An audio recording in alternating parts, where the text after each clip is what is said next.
He's immortal. He believes he's immortal.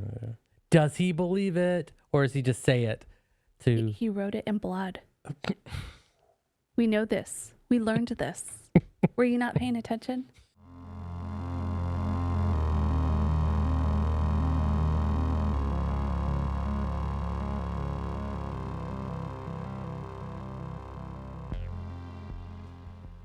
Welcome to the Redacted Apostate. My name is Nicole. And I'm Carl. And today we're going to talk about Shincheonji, which was started by Lee Man-hee. And Shincheonji, it's a South Korean group. And Another South Korean cult? Yep. Okay. Yep. A pretty big one. I'm not good with Korean at all, so I'm just going to refer it to as SCJ. SCJ, got it. It's really hard for me to say that word. Yeah. Basically, that word means new heaven and new earth. Okay. And Lee Man-hee, he is the leader. He is a fairly older individual. He's 93. He was born in 1931. He was born in the countryside of... South Korea? Yeah. Countryside of South Korea? In the province. I'm so bad with these words. I just don't. Don't worry we should about go it. to South Korea just so I can practice learning these words. Just Cheongdo County. Yeah, I don't know. Gotcha. That's where he's from. When he was there, he heard a voice calling to him that he had a spiritual journey ahead of him. He really, he has become, I don't know what, he's called New John is what he's called. And he is the Messiah. Messiah. He's Is that the Southern? Yeah. He's the Southern Messiah? Korean, the Messiah. Yeah. He formed the church in the 1980s, and he is the promised pastor, this New John. Oh, so he's not God. No, he's New John. So I guess How do you spell John. John? John. So like the real John, like so maybe John the Baptist or something? No, the John that wrote Revelation. That's a different John? Yeah. Oh. Yeah. Okay. Yeah. Because John the Baptist was beheaded, remember? And that, so it's a different. And then there was the Apostle John, I think, wrote. I seriously thought they were the same person. No, they're two different people. Gosh. But he's the new one. Couldn't He's come not up with the old another one. name over in the Middle East.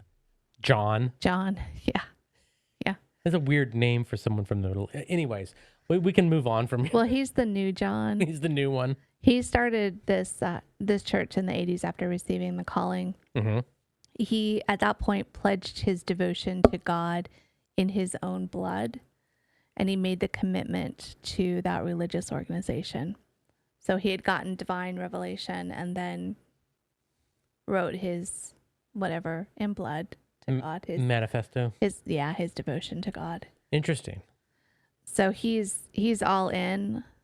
So are his teachings based on like real biblical teachings, or is he kind of a fringe? No, he is Christian. They are Christian 100%, and they are a apocalyptic Christian religion. Ooh, they're the best. Yep. So it's based on Revelation, which is why he's the new John. Oh, see it now. Got it.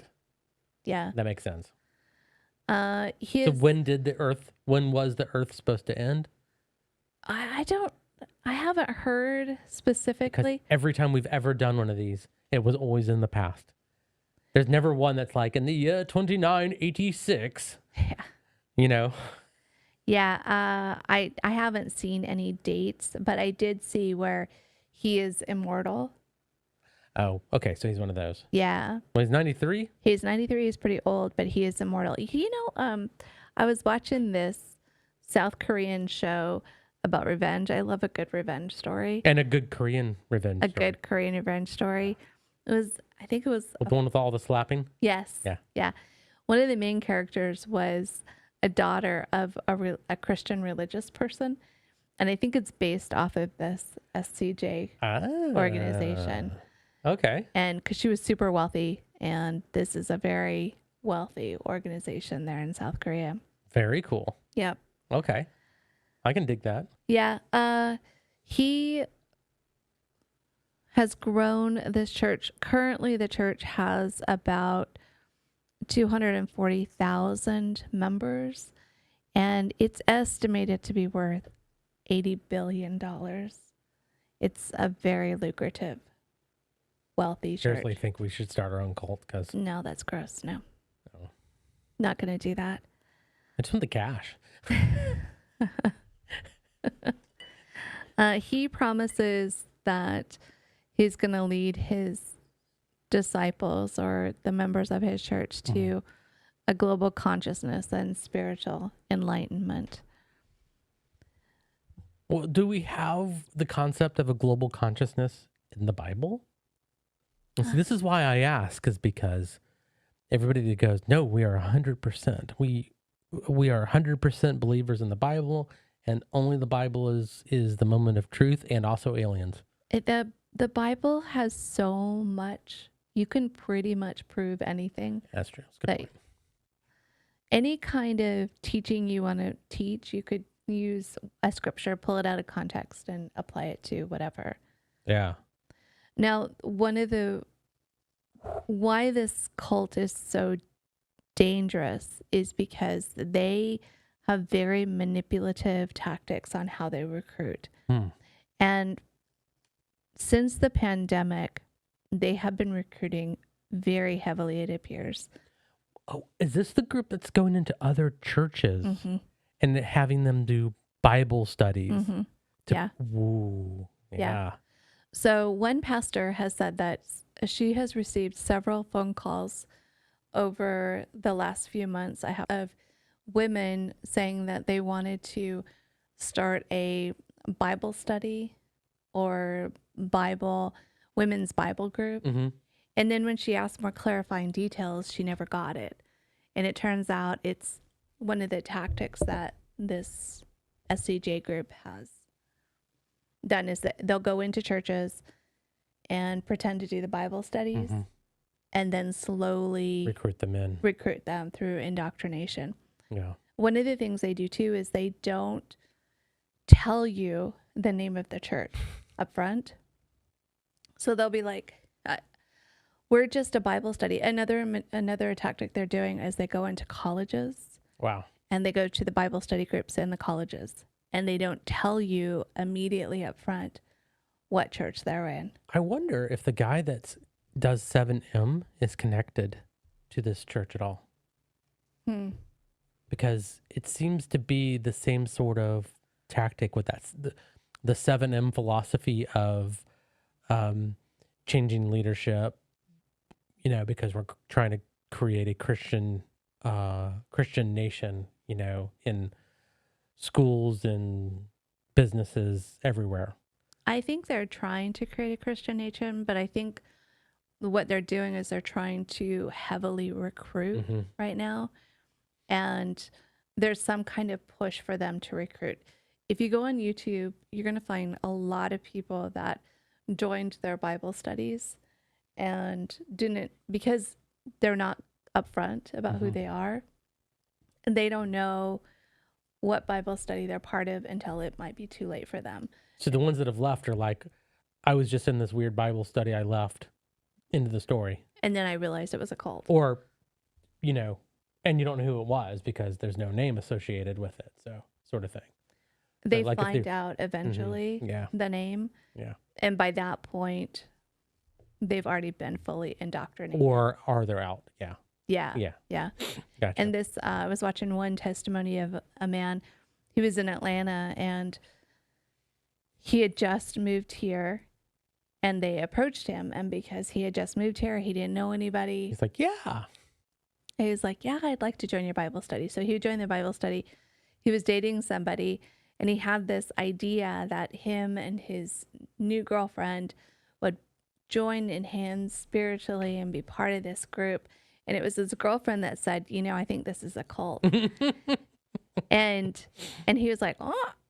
And then he realized, oh my goodness, Wow. yeah, she was right. It is a cult. He got He had out. been so fully indoctrinated when it was her that kind of took it to like, no, this is a Well, cult. good on him. He found a keeper.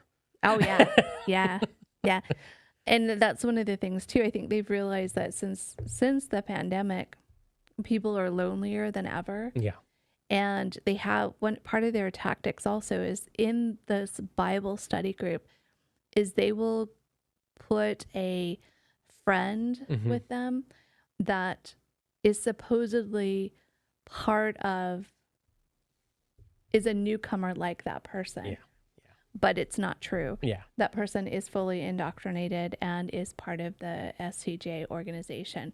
So you think your new friend, your new best friend, because we've been so lonely for so long, and now I've got somebody who's my friend, and it turns out, no, it's just a manipulation tactic of kind of love bombing, but it's more of now it's like friend bombing. Yeah. Yeah.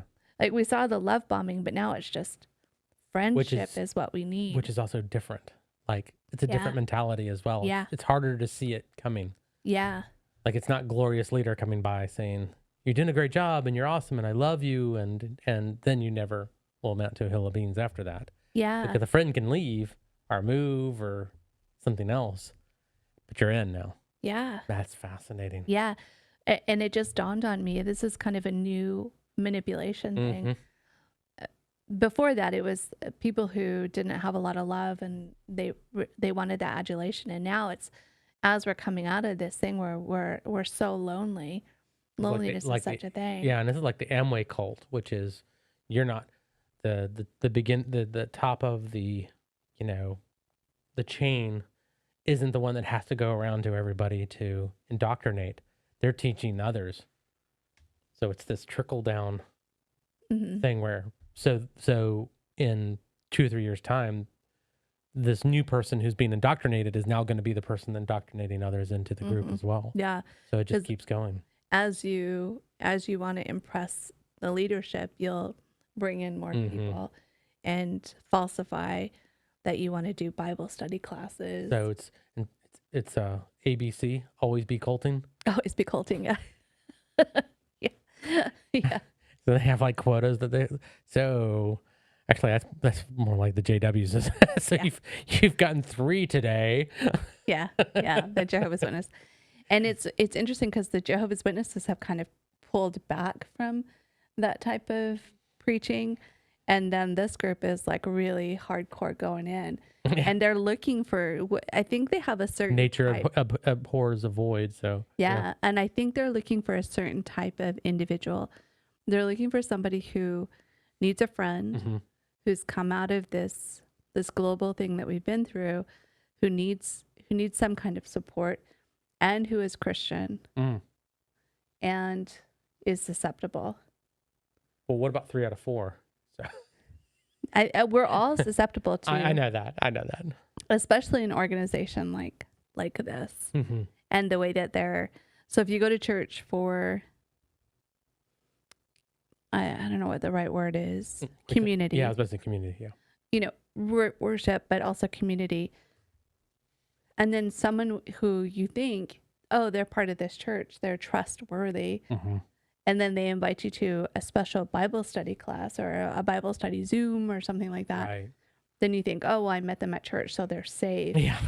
And then they don't tell you they're part of the SCJ group. This is just a off the cuff kind of Bible study. It's not we're not part of any church. We're just doing this because we want to spread, I know there's another term for it too. But we're doing the fellowship.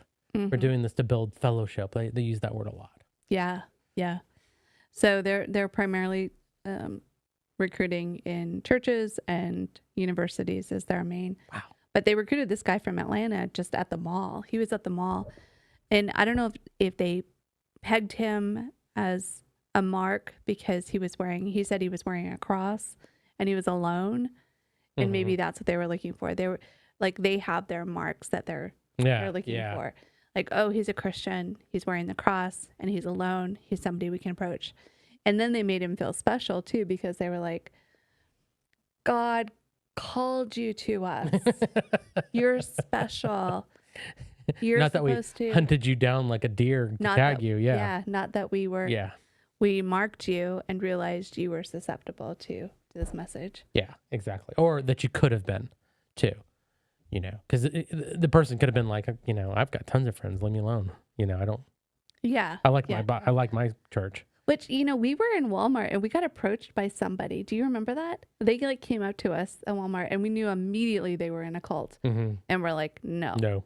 And as I was researching people's stories. I forgot about, and they specifically said, do you want to join us for Bible study? Yeah, I think we were approached in By Walmart them. That's awesome. by one of these people. But we immediately were like, you're in a cult. No, you're in a cult. We should have said something, but, you know, we don't talk to strangers. Yeah. You're right.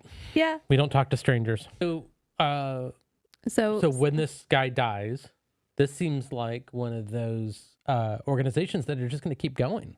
Yeah, you know, that's an interesting thing because I didn't look at succession planning for him. I don't think it needs it. He does have a child. He did have a wife and a child, but I don't think that they're part of the succession plan because she was excommunicated in 2019. Yeah, for having her own thoughts. Yeah, probably. Yeah. She was gung-ho and had the child, but... It's like Happy Signs, too. They're the same way.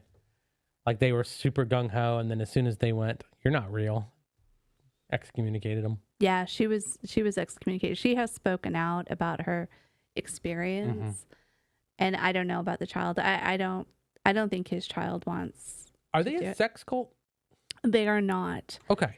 Now, part of the control that most of these religions have is over people's sex lives.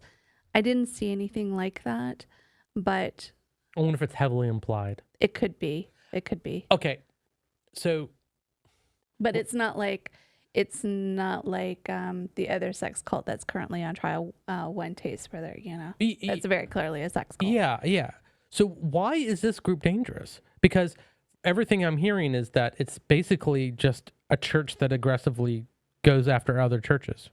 So what makes it a cult and what makes it dangerous? Well, first of all, their deceptive recruitment practices. Sure.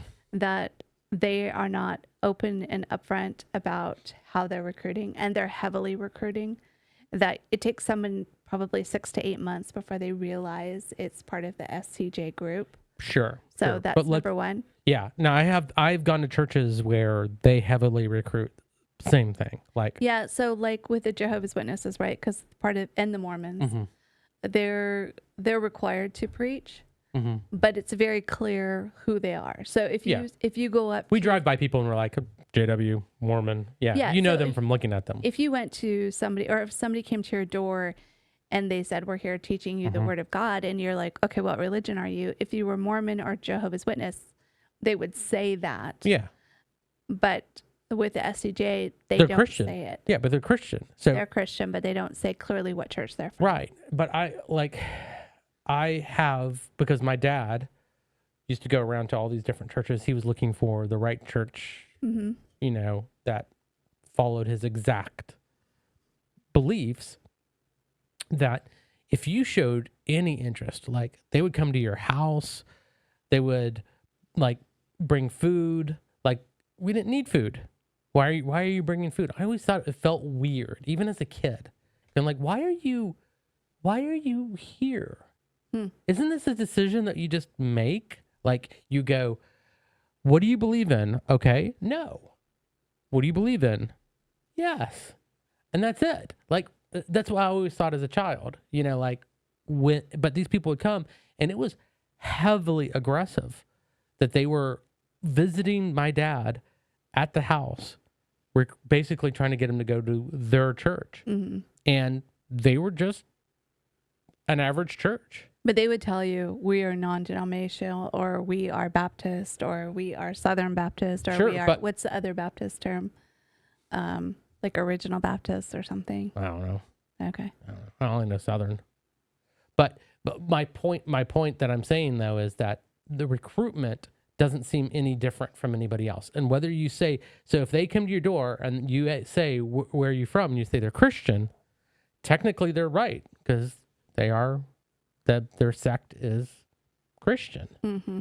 So the recruitment policies doesn't seem too far off. It seems more aggressive than other churches, but does that make it a cult? I'm just curious. I'm trying to wrap my head around it. So it's the manipulation. It's the way that you're manipulating someone because they want friendship and they want to get closer to God. They want to learn the Bible, and not being clear about what their end goal is. That's all manipulation and coercion, trying to get someone That makes sense. To I've just been in enough of these group conversations where it's all about fellowship. So come and sing and pull out the guitar and we all play and we're all kumbaya and friends. And by the way, also, you're joining this church. So this doesn't feel far off from others that I've been involved in. It is, though. It really got it. is. That's what I'm trying to do, is kind of clarify the differences between what a normal church would do and what these people would do. So it's the level of it. It's not just that it's done. It's that manipulation. So it's this, if your family was going around and looking for the best church for them. Yeah. And they're going to all these different types of Baptists. You know it's Baptist. You know what they believe. There's a level of expectation of what you're going to find there. Yes. They're just trying to butter you up. They're just trying to say, "Hey, we're a good church. Your family will like us." It's not like going, "Oh, you're Baptist," and then some Methodists show up and try to, and then say, "We're Baptist. Come join our study group." Yeah. Yeah. Okay. It's like if you join the Baptist church, and then a Methodist comes in and says, "Hey, let's study the Bible," and then you realize after 6 to 8 months of studying the Bible with them that they're actually a Methodist, and all of a sudden you're like, "Holy crap, are we Methodist?" Yeah, and they're trying to push you into the leader's control. Are we the baddies? Yeah, are we the bad ones here? So okay, by not fair enough. Clear. That makes sense. Yeah. So there's a lot of obfuscation in who they are. Okay. Yeah, until you're fully indoctrinated, and then you're like, "Ha ha, you're in a cult." Yeah. Gotcha. Yeah.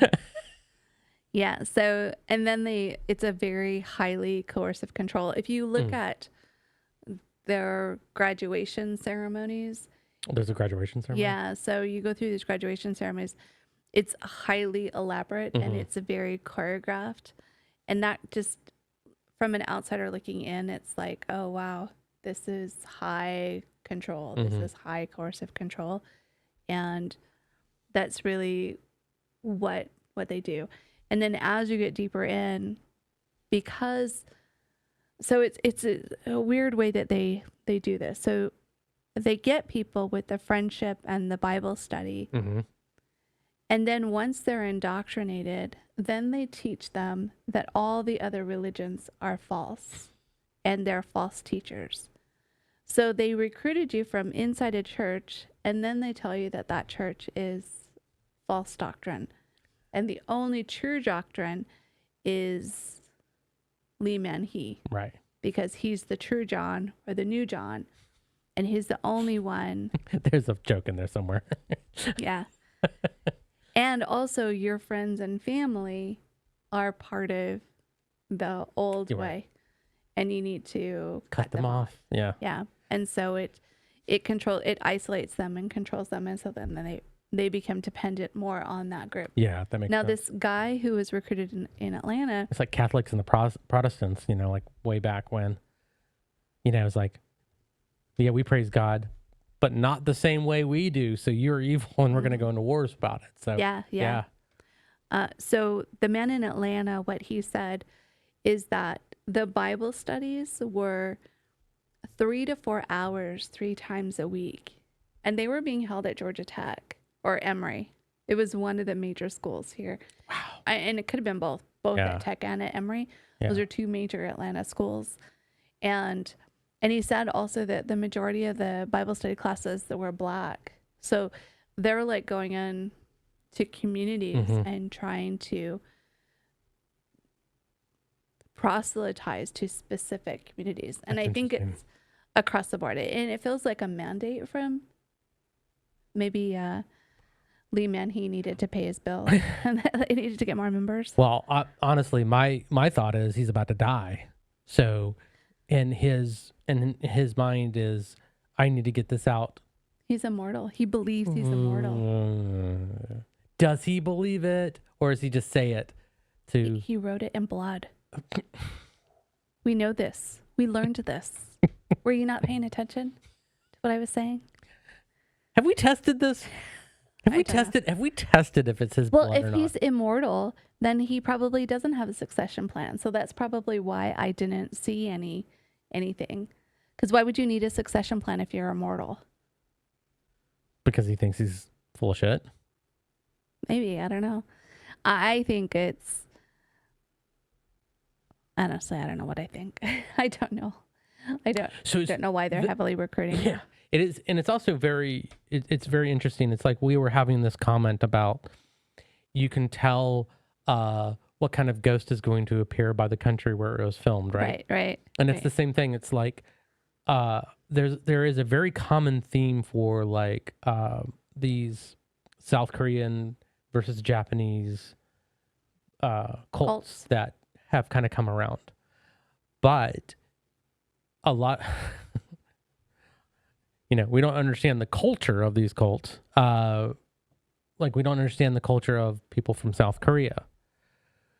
So it's hard to kind of wrap your head around what is intention, like, because this stuff could be normal to someone from South Korea. Someone from South Korea could go, no.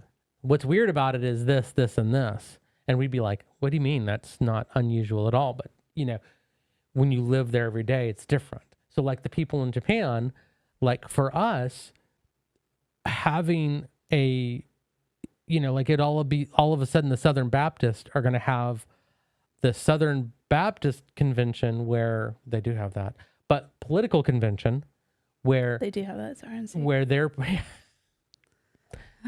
edit that out now. Thank you. But where they are putting in political people that are running for government as Southern Baptist political movement. To us, that's very weird. It's more in the background. It's not overt that a religious group has got their own political wing. Like, so to us, it's an odd thing. But in Japan, that might be actually, I think it is very common. Shrinkyo had it. Happy Science had it as well. So it's what I'm getting at is for him, it's very unusual. It'd be very difficult for us to understand intent and also the thought process of the cult as well, because it's coming from a South Korean kind of mindset. Yeah. Well, I don't know what the succession. I couldn't find succession. That's what I mean. So, and my hypothesis is that he's immortal, so there's no succession. So once he dies, are we talking about Rudolph Murdoch? Yeah. Yeah. He's immortal.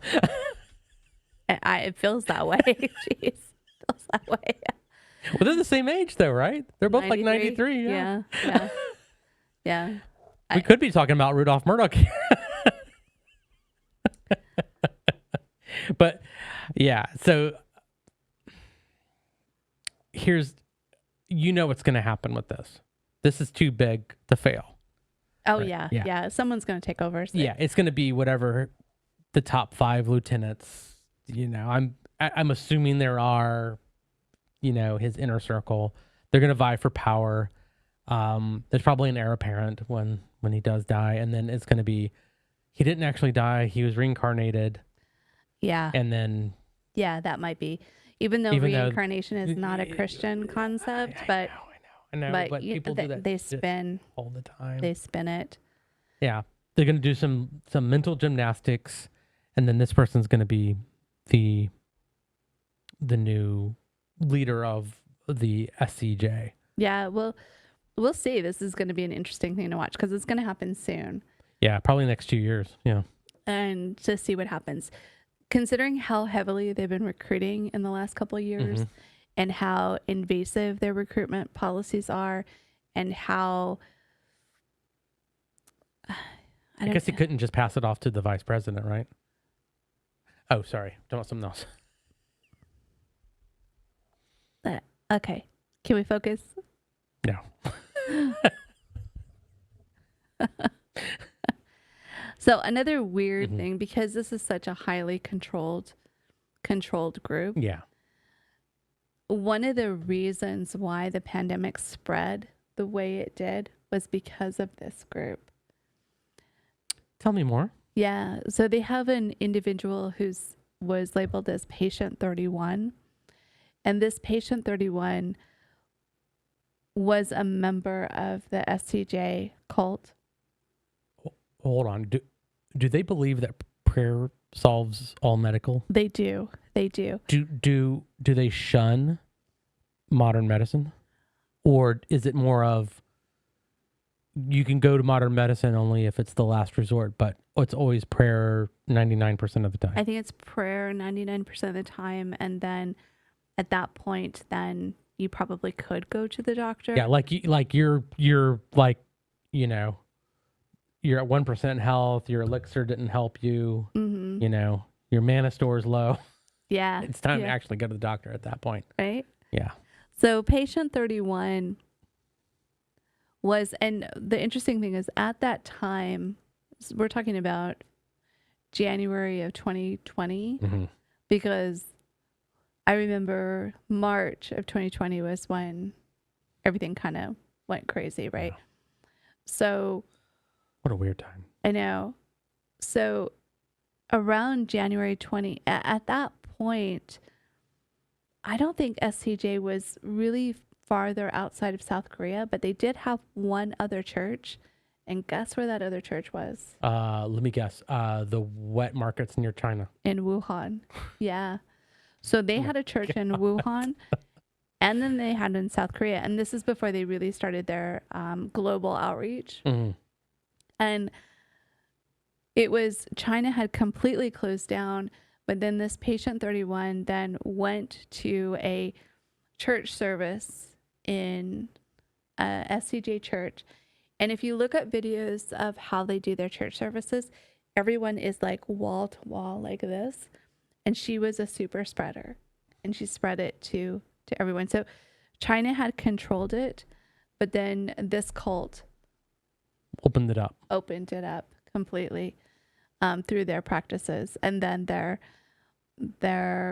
we need to pray this away. This will be something that we can pray away. So it took the whatever South Korea's infectious disease control. Mm-hmm. It took them a while to track it down, and they tracked it down to this church. So it could be like because of that event. 12 monkeys shit going on there. Yeah, really.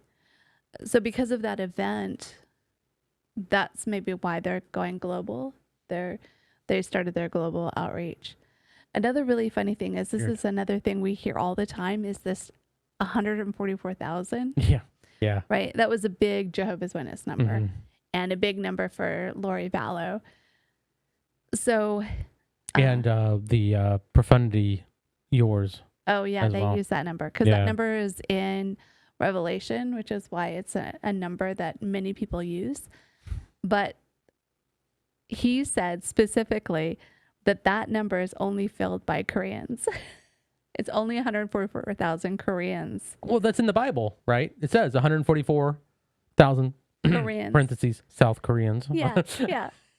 Which is so funny because Oh my gosh. the Jehovah's Witnesses believed that the 144,000 is only those that are going to heaven. And Lori Vallow believed the 144,000 was the only people that she specifically chose to be part of her 144,000. So it's like whatever cult leader, they take that number and they make it to mean whatever Whatever they want it to be. They want it to be. Yeah. I just think it's 12,000 times 12,000, but you know. Is that right? Mm-hmm. Okay. 12 squared is 144. So definitely. Yeah. Definitely. Star Wars. Cool. All right. Keep going. So It is a weird number though. it It is a weird number, and it is a weird number how it's taken and just used by all these cult leaders in their own manner. Because the one thing that I understood is it had to do with like the 144,000 original Jewish. Like there was something to do Jewish about it.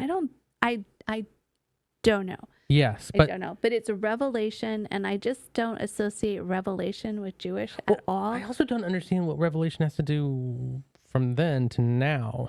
Is it a sign of the end time? Like, there's got to be something significant about that number. Well, I can tell you what the Jehovah's Witnesses believe. Yeah. That the 144,000 were the ones that God specifically chose to go rule in heaven, Right. and everyone else on earth would be under the theocracy of those 144,000. And that was one of the reasons why I left the cult, was because, listen, I don't want to live forever under these yahoos. Like, I cannot live.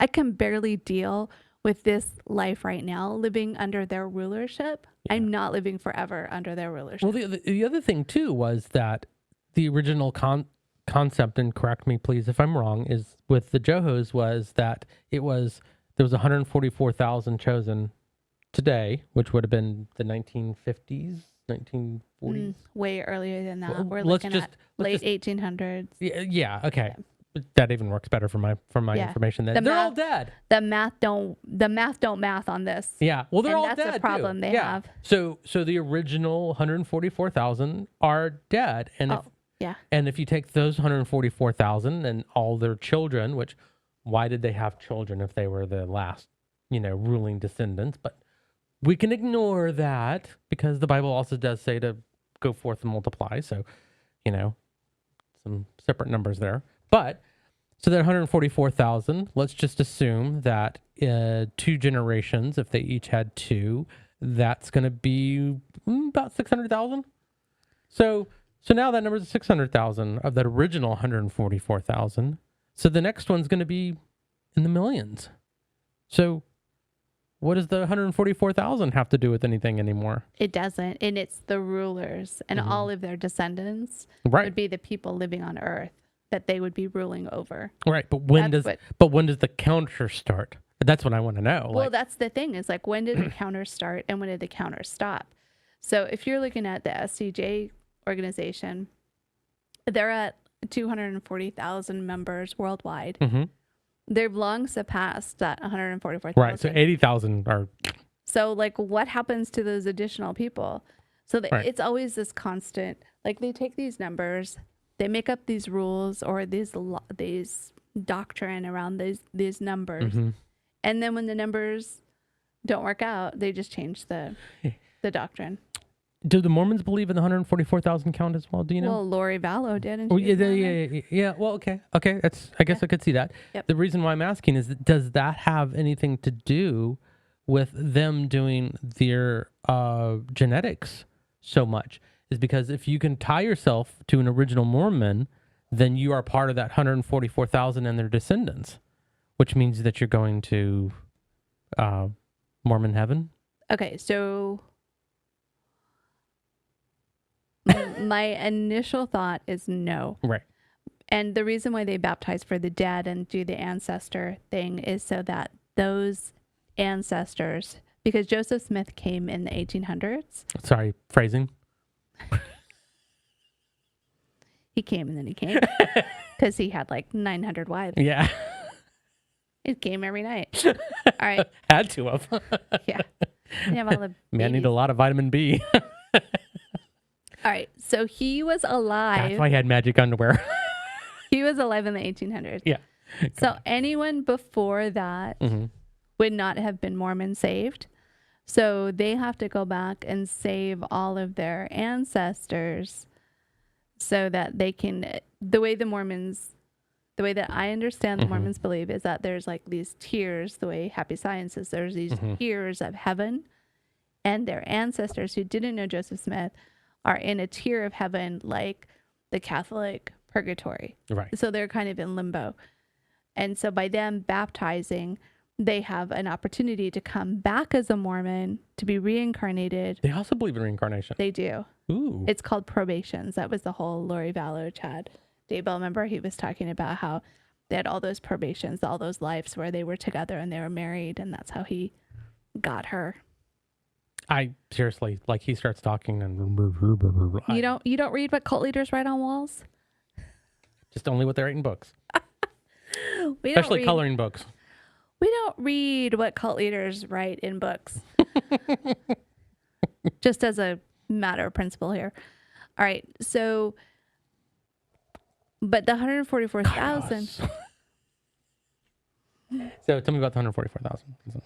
So I don't know specifically. So if you're Mormon and you're watching this and you know what that number means.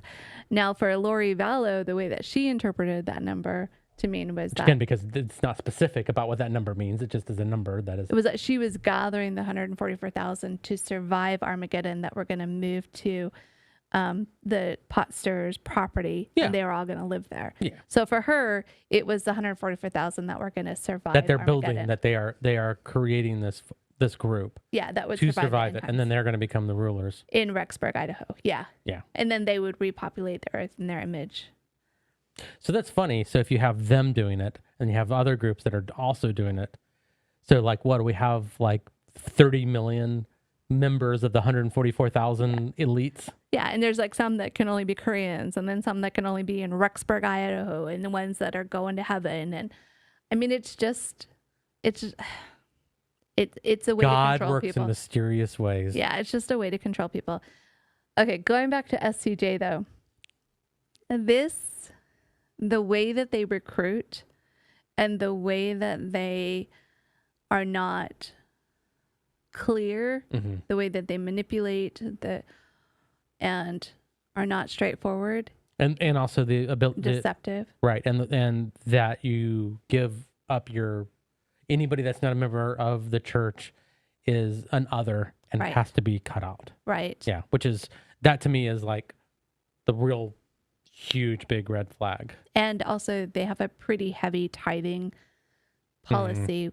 So a lot of the money goes back to the church. So again, it's based on money. And you're talking about an $80 billion church. Yeah. But they have like companies too. People work for free probably on labor on. Oh, yeah. yeah. You know, in South Korea, they've got tons of free labor, and that they're mistreating. I mean, you just know that that's happening. And it's not just the United States that they're heavy recruiting. Recently, what hit the news was in Perth, Australia, they were trying to get an education center, and a re-education center. Yeah. Wow. Yeah. And the local community who had lost children, some of them had lost children to this cult, were like, oh no, not in our group. And so they went to the zoning board and they were like, do not approve this. Do not approve this. That's good. And then the zoning board denied them. So they are worldwide. They are heavily recruiting. They're heavily recruiting. And I can imagine that they're heavily recruiting in Africa also. And because Africa, they're full of cults there. Full of cults. And I mean, even in the States, again, if they're hitting that message with, hey, we want to be your friend, and I'm going to be your friend, and we're going to be in Bible study, and we're going to study together, and I'm new at this too, and we're going to be better Christians together. And then slowly the indoctrination happens. It can catch anyone. Yep. Well, that's true with all the cults, but this one seems to be on the rise. Yeah, and very nefarious too, because of the fact that it isn't like they're coming into your church going, we're going to teach you something different. Like, here's the teachings of glorious leader and how you must obey the glorious leader. I see that comes at 6 to 8 months. Right. Yeah. This is Bible study. So I've got my own thoughts, but like, what are your thoughts? I don't know. How would someone see this coming? I think if someone approaches you and says, do you want to study the Bible? I think ask them up front, what organization are you from? And if they're not clear, then that's a very good indication that it's part of Or this if they cult. give you something that doesn't sit right. Because this seems like the kind of organization that would change their rules very quickly. Oh, yeah. And come up with an idea like, well, we're going to create another organization, and it's going to be called the Independent Bible Studies of America. And we are non-denominational. We don't have an agenda. All we're trying to do is put out the message of God, and we're trying to empower people to, they could come up with this stuff. Mm-hmm. So, and then you Google it and you're like, oh yeah, that makes sense. These are homeschoolers, for Bible courses. Makes sense. You don't want to hang out in a church, or you're feeling like an introvert. Mm-hmm. You're feeling lonely. And lonely, and you're an introvert. This is a great opportunity. Yeah. So feels like. And apparently to this guy in Atlanta, they sing well. They're good singers. Nice. So he was like, yeah, they're really good singers. So I was right. 7M. It's the 7M cult. So I think that's only going to last so long, is asking questions, because all they have to do is quickly come up with a reasonable lie for that kind of thing. Because all the person has to say is that I'm not part of a church. I'm just on this website that's like shows you how to be to do Bible study at the house because I don't like going to church. Mm-hmm. That's all the person has to say. And that would be believable. This organization very clearly lies. Yeah. They hide their identity. Yeah. They're lying to get into churches. They're lying to get into universities and colleges. And they will use any kind of tactic at this point to gain members. Right.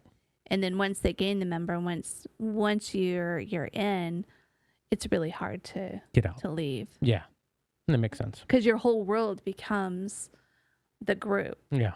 And your whole world becomes the friendship. And those are your only friends. Those are your only friends. And it's embarrassing and really hard to step away or to go back to your family and go, yeah, this thing happened to me. And that's how they keep mental hold on individuals. Yeah. I would say a lot of the cults, they get you, but going in, there's some leaps there that you have to get to the first step, like you have to be in a really bad place typically, or the right message or the right time. This one doesn't even seem like that. This one just seems to be like they're lying right to you with something that you do normally. Yeah. So this isn't even right message at the right time. This is an open invite, which seems legit. Yeah. And I think like another warning is for pastors of normal churches to really be looking out for this kind of stuff. Yeah.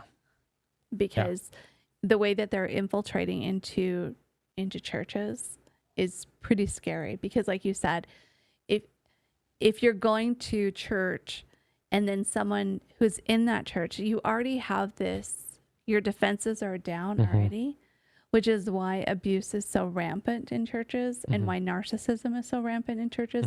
Because once you go into a church, your mind is, oh, these are good people. Yeah. They go to church, they're Christian, they believe these Christian doctrines. But the reality is a lot of people use church to recruit for dangerous cults, as we're seeing with this group. Or dangerous churches too. So yeah. Yeah. Or not just this group. They're using the church for their narcissism, like we see in J.P. Miller in that Solid Rock Church. So we see this over and over again, where an individual is using the church to promote whatever it is they're going to promote, or to be narcissistic and abuse people. No. But we have this idea that once we go to church, we're surrounded by sanctuary. Yeah, we're surrounded by people like us. And yeah. We see it in movies all the time, where your church is your sanctuary. Like in Europe, it's like it's the place that the government couldn't go. Like you could go to church. I'm safe from the government here. Like it's the ultimate safety. Right, but it's not. It's not. It's not, and it's a place that you have to always keep your guard up, I guess, which is sad, because as humans, we really need to let our guards down sometimes. Yeah. But with learning about this organization, you just can't. Yeah. In you know my stance. And going about, to Walmart. Yeah. You got to keep your guard up when you go to Walmart. But you know my stance about churches and religion, but I feel that this is sick. Like, this is disgusting. Oh, yeah. Yeah. You know, and like, I'm not a fan of churches, not a fan of organized religions, not against faith. That's completely different subject. I'm talking about organized religion and churches I have an issue with. This is dangerous. But this is scary. disgusting to me. And individuals need to be on the lookout, and pastors need to be on the lookout. And what's interesting is if you go down the YouTube rabbit hole, how many pastors are stepping up and speaking out, like saying, listen, you have to watch out for this. And it's something that we have to be aware of. Yeah. And it makes you wonder how many are in America already, and what organizations do they own? Because you know these kind of people would buy buildings or organizations. I think they're already set up. Like they tried to in Perth in Australia. Yeah. Remember, Happy Science is in New York. Yeah. So. That's your favorite cult. Oh, they are so great.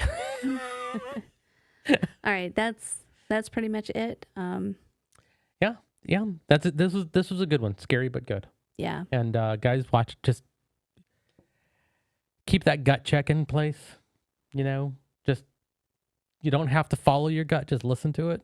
And I'm going to say the same thing. I do not read what cult really You say right on walls. what cult leaders write on walls. I do not read what cult leaders write on walls. So I do not care what a cult leader writes. I do care how the cult leader treats people and the stories of individuals as they're coming in. The SCJ group, there's a lot of stories of abuse from people that have gotten out of this group. Yep. So think for yourself. Don't be sheep. And thank you for watching. Thanks a lot.